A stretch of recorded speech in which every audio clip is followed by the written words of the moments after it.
All right, so for 84A and B, the hint that I gave you at the bottom of the slide was remembering that B to the 0 power equals 1.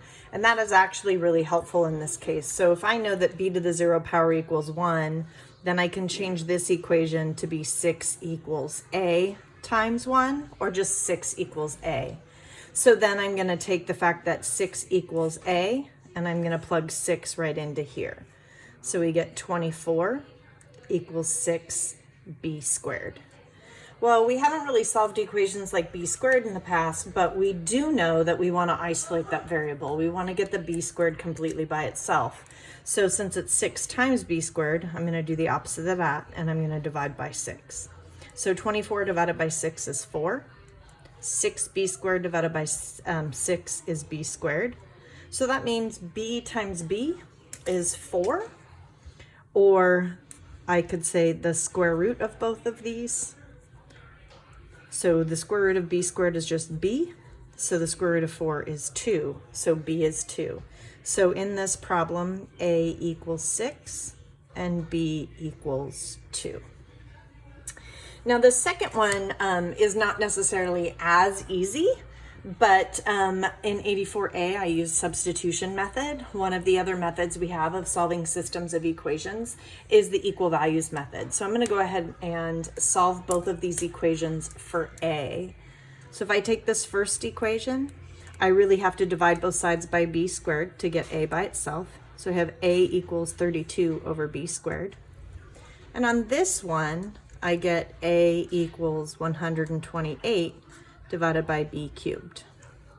So I have 32 over b squared equals 128 over b cubed.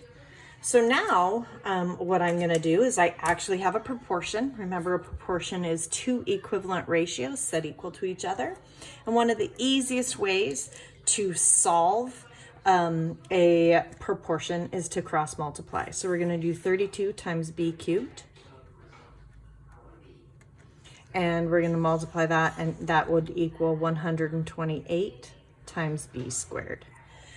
So at this point, I really want to get b by itself if all possible. I'm multiplying both sides by a power of b. So what I'm going to actually do here is I'm going to choose to divide both sides by b squared. Because if I divide both sides by b squared, these two b squareds cancel out. And here I get b to the third divided by b squared, which is just b. So I get 32b equals 128. And we want the b by itself. So we're going to divide both sides by 32. And I believe that 128 divided by 32 is 4. So on this problem, we know b is 4. And if I want to figure out what A is, I can plug that 4 into one of my equations. So I get 32 equals 16A. Divide both sides by 16, and 2 equals A. So A equals 2 and B equals 4 for that problem.